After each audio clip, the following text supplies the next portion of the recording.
I spent $12,000 on my husband's retirement party, but at the reception he said, "I want to thank my real wife," and pointed to his mistress. I stayed silent, but what I did next, he'll never forget. I spent $12,000 to celebrate my husband's life.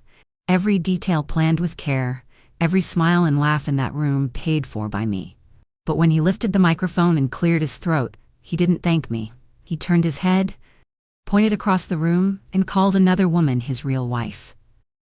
My heart didn't break, it froze, and while the room gasped, I stayed silent, because silence was the sharpest weapon I had, and what I did next is something he will never forget. Thank you for watching and giving me your time. It means more than I can say, and I would love for you to tell me in the comments where you are watching from, because every story shared feels heavier when carried alone. And knowing you are here lightens it just a little. I have lived long enough to understand that betrayal wears many faces, but nothing prepares you when it comes from the person you trusted most, the one you built your life around.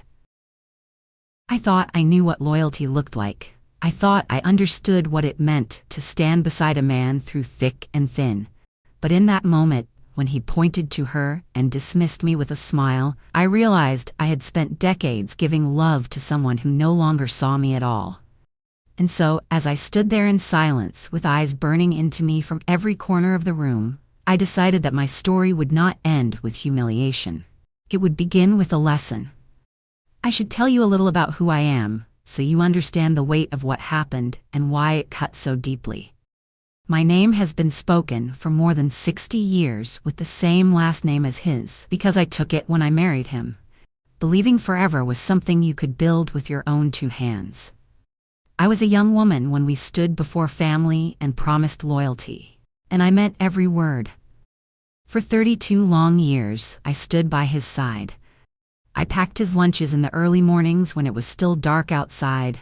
I ironed his shirt so he would look sharp when he walked into his office. I paid off the mortgage brick by brick until that house was finally ours, and I carried burdens no one saw, just so he could live a life that looked steady from the outside. There were years when I worked extra hours and stretched a dollar until it nearly tore, because I believed in our future. And when sickness came knocking or when life felt heavy, I told myself love would keep us together. I kept the family meals warm. I celebrated every birthday with a cake even if I baked it after midnight, and I listened to his dreams as if they were my own. Through disappointments and through hardships, I never once turned away from him. I thought love was built from endurance, from staying even when it was not easy, from giving when no one is watching. That is why planning his retirement felt like a crown I wanted him to wear, a reward for all the years we had endured together. I believed it would be a moment to finally breathe, to look back at the sacrifices and say they were worth it. Because here we were, at the other side of struggle, with a house we owned, a life we shaped, and memories to share. I wanted to honor him, to let the world see the man I thought I had built a life with. Every list I made, every detail I chose, was done with love. I picked the caterers with care. I searched for the perfect hall. I created a slideshow of his career and our life together, and each picture felt like proof that we had walked this journey side by side. And while I was busy sewing the pieces of this celebration together, I ignored the small cracks that were beginning to show. The long nights at the office that he explained away as work, the phone calls he took in another room, the way his smile grew distant when he thought I wasn't looking. A woman notices, even if she does not say it out loud, but I silenced those warnings in my heart because I wanted to believe my sacrifices had meaning, that my loyalty had not been wasted. And so when I handed over $12,000, money saved with careful hands, to pay for his special day, I believed I was proving once again that love can survive anything. But now when I look back, I see it differently. I see a woman who gave and gave, hoping to be seen, only to discover at the very moment she thought she would finally be recognized, she was erased. The night of the party came faster than I expected, and with it came a storm of emotions I could not quite name. I remember standing in that hall, looking at the tables draped in white cloth, the flowers arranged just the way I asked, the lights warm and golden across the room, and I felt proud for a moment. proud that I had managed to pull together something beautiful out of years of hard work and quiet sacrifice. Guests arrived one by one, some shaking my hand, some patting my shoulder, all smiling as if they knew this was a night of celebration, and I welcomed them with a smile that hid the weight pressing on my chest. The air was full of chatter, glasses clinking, laughter echoing, and I told myself this was how love was meant to be honored, surrounded by family, friends, and the community that had watched us grow older together. I moved around the room making sure the food was warm, the drinks were flowing, and the slideshow of his life played across the screen as planned. I watched the pictures fade from one to the next, our wedding day, the first house, the children as toddlers, family vacations, and every image felt like a chapter of a book I had lived with my whole heart. My eyes lingered on those photographs, searching for proof that what I gave mattered, that my place at his side was not invisible.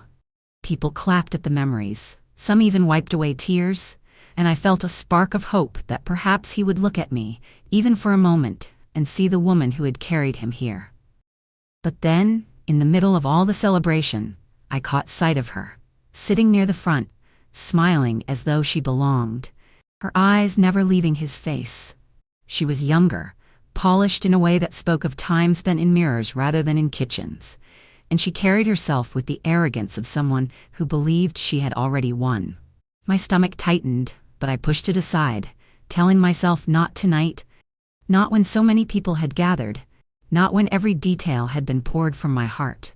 I smoothed my dress, straightened my back, and focused on the sound of the music playing softly under the conversations, determined to hold myself steady. When the time came for speeches, I introduced him with pride, handing him the microphone with hands that trembled only slightly, my voice steady even though my heart was racing. I stepped back and waited for his words, waited for that moment when he might finally thank me, when he might acknowledge the years that had built this night. The room grew quiet, all eyes on him, and for a breath I let myself believe it would be worth it, that he would look at me and say what I had longed to hear. But instead, with the world watching, he chose a different truth, and in that instant, everything I thought I knew collapsed beneath me. He cleared his throat, adjusted his tie, and smiled in a way I had not seen in years.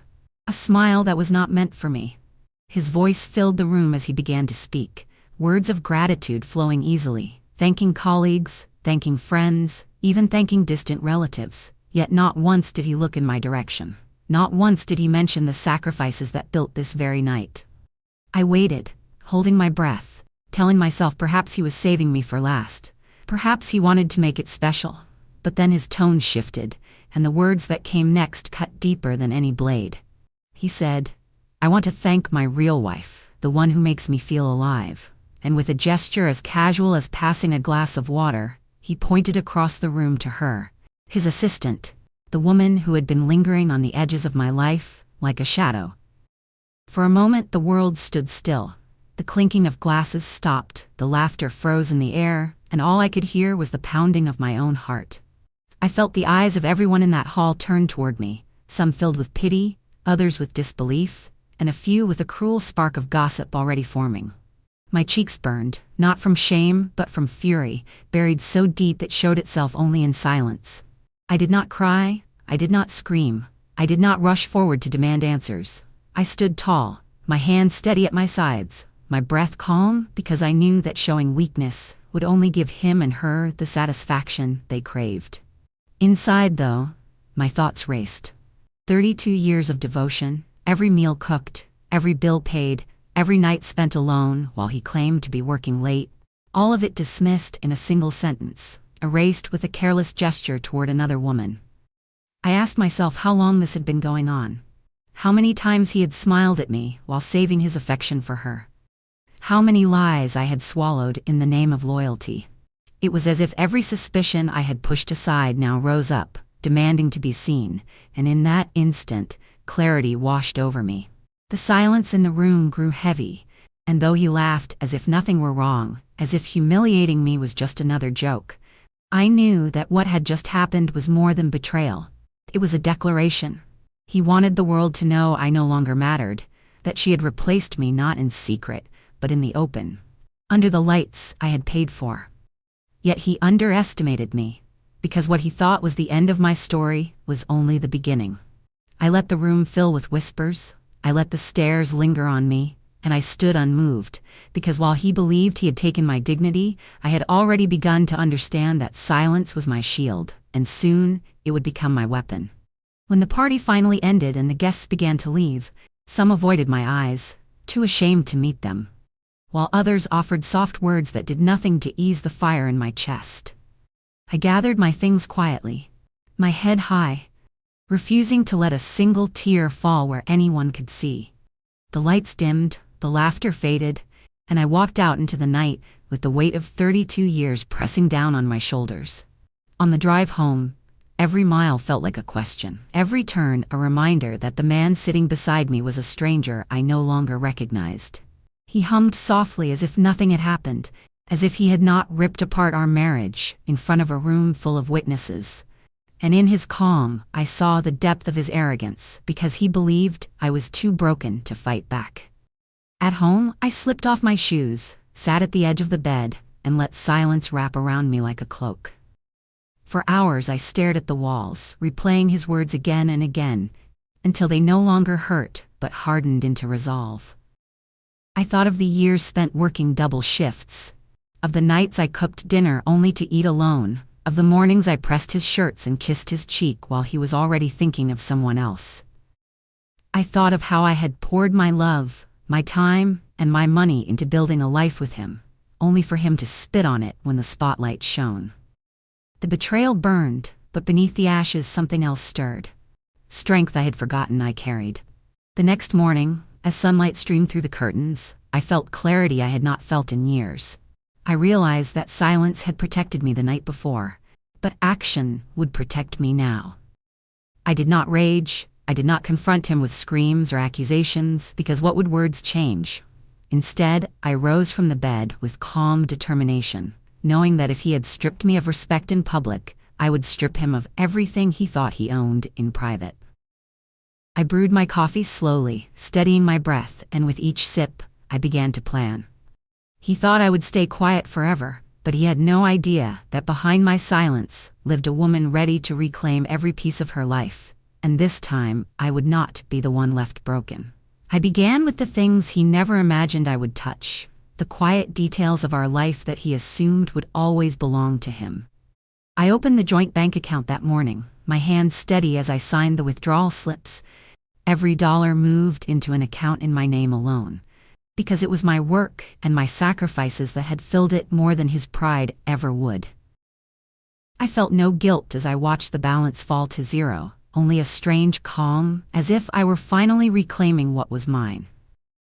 From there I went to the courthouse, the papers I had kept safe for years, tucked neatly in a folder, and I filed what needed to be filed to ensure the deed of the house bore only my name, cutting his claim to the very roof that I had worked to pay for, while he was busy building lies.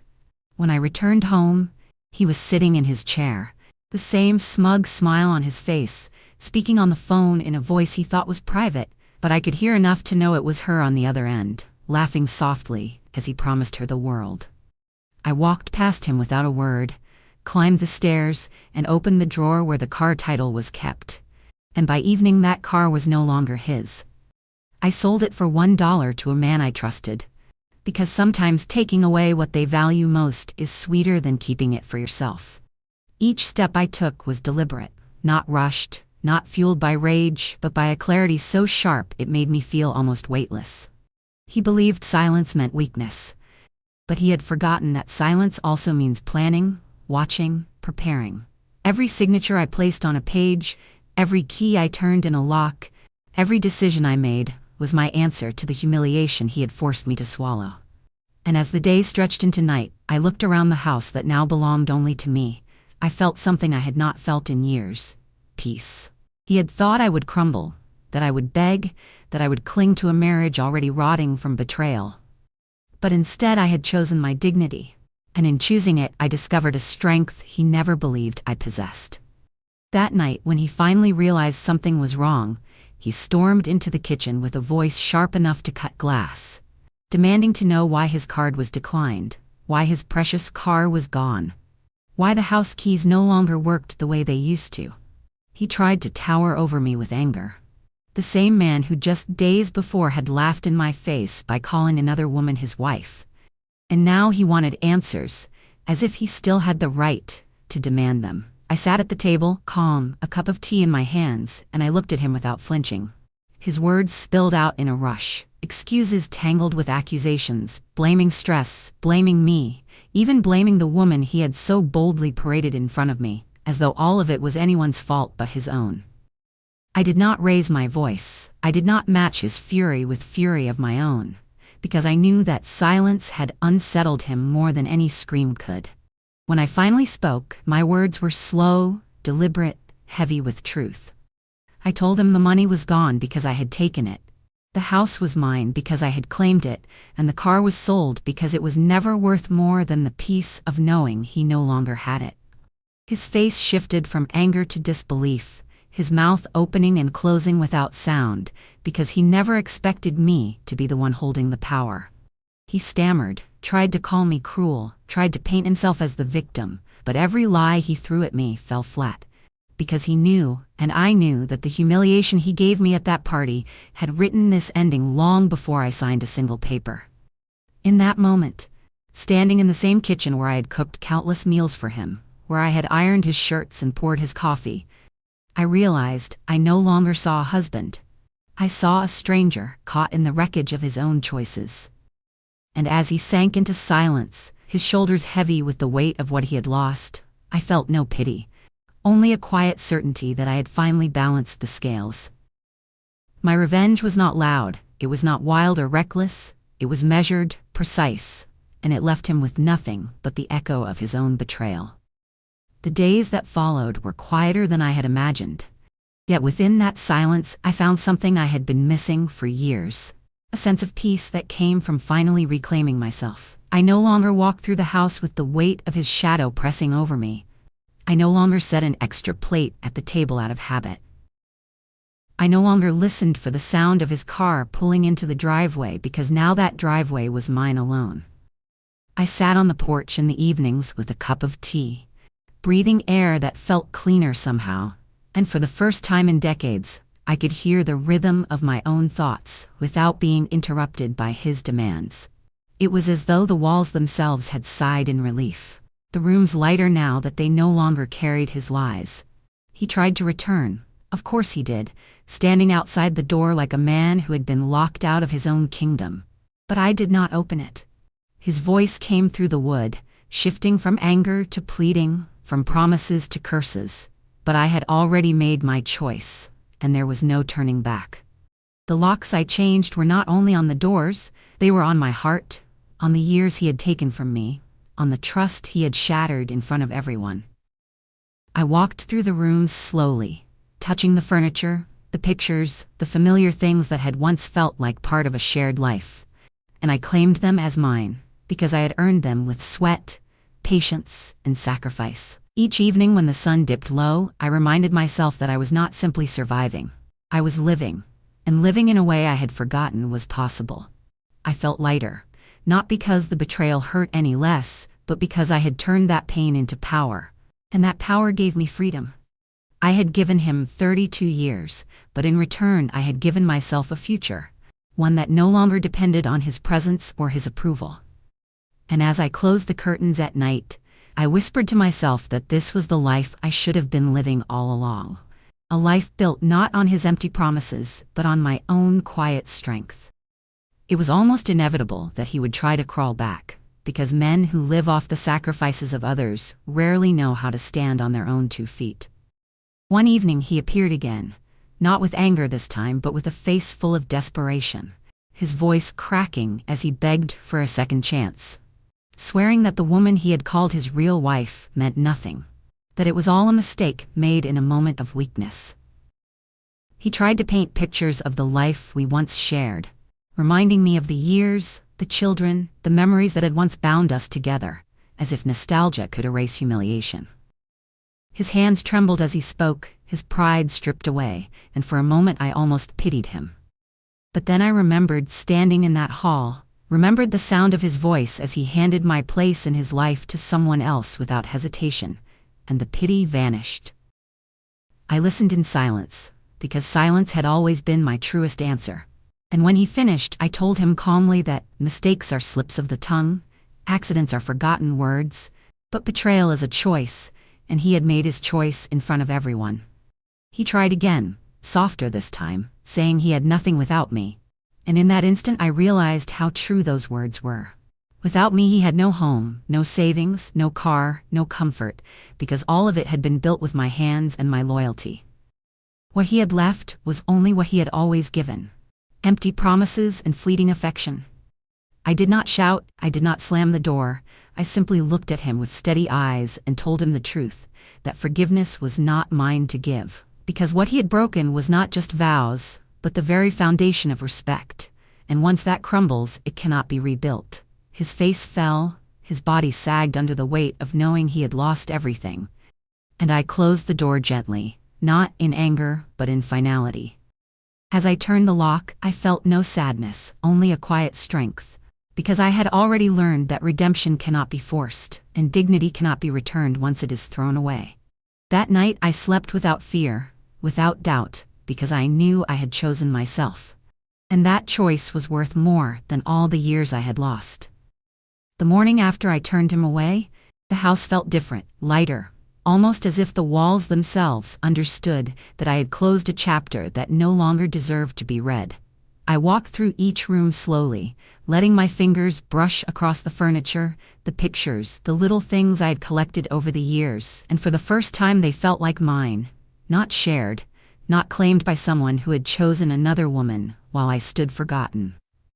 I brewed my coffee and sat by the window, watching the world outside move on as though nothing had happened, yet inside me something profound had shifted, because I no longer carried the weight of waiting for his approval or fearing his rejection. As the hours passed, I thought about the party again, about the humiliation that had once burned so fiercely, and I realized that it no longer had the power to hurt me the same way, because I had taken back what mattered most: my dignity. People talk about revenge as something loud and violent, but I had discovered it could be quiet, measured, and far more devastating when it is carried out with patience. By the time he realized what I had done, it was already too late, because every account was empty, every lock was changed, and every piece of his life that he had taken for granted had been stripped away, with nothing more than my signature and my silence. In those quiet hours I reflected on the years, on the sacrifices I had made without complaint, on the loyalty I had offered without hesitation, and though I could not reclaim the time I had lost, I could shape the years I had left into something stronger, something free. I thought of the women who might be watching my story unfold, women who had been silenced, betrayed, or cast aside, and I wanted them to know that dignity is not something another person can give or take. It is something you protect within yourself. That morning, as sunlight stretched across the floor, I whispered a promise to myself that I would never again let anyone decide my worth, because the moment I chose silence over shame, I chose to live, and that choice gave me back everything he thought he had stolen. Not long after, word began to spread, because secrets never stay hidden when pride is wounded, and soon enough everyone knew what had happened at that party and what had followed after. People whispered in grocery aisles, they lowered their voices when I passed, some looked at me with pity, others with quiet admiration, but I carried myself the same way every day, steady and calm, because I had nothing left to hide and nothing left to prove. He, on the other hand, walked with shoulders bent, his name spoken now not with respect but with ridicule, because the same crowd he had tried to impress with his bold declaration had seen the aftermath, had watched him lose everything, not through violence or chaos, but through the quiet strength of the woman he thought was broken. One evening, I heard from a neighbor that the mistress was gone, packed up the moment she realized the accounts were empty and the car no longer his. She had no interest in standing beside a man stripped of his comfort, and just like that, the woman who was supposed to make him feel alive abandoned him the moment the well ran dry. I cannot pretend I did not feel satisfaction when I heard it, because it was the kind of justice I did not need to lift a finger to create. It came naturally, as betrayal often does, circling back to the ones who sow it. He had gambled with my life, with my loyalty, with my love, and in the end, he found himself alone, holding nothing but regret. And that was the cruelest punishment of all.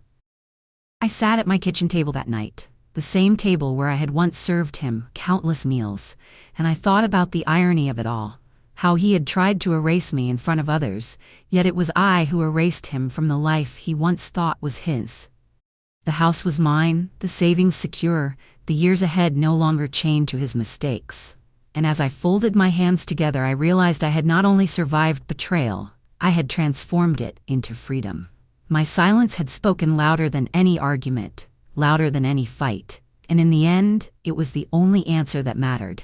Because while he had chosen humiliation, I had chosen dignity, and dignity always wins in the end. In the quiet that followed, I came to see betrayal, not as the end of my story, but as the turning point that gave me back my voice. I had spent so many years believing that love meant sacrifice, that loyalty meant silence. But now I understood that silence only has meaning when it is chosen, when it is used not to hide, but to protect what little dignity remains. He thought he had taken everything from me when he pointed to her that night. But all he did was open the door for me to step into my own strength, to remind myself that I was never powerless, only patient. And as he wandered away into the shadows of his mistakes, I stood firmly in the light of my own survival, stronger, freer, and unshaken. Thank you for staying with me until the very end of my story. Your time means more than I can express, and if my words touched you in any way, I invite you to subscribe, share this story with someone who might need it, and join me again for the next one.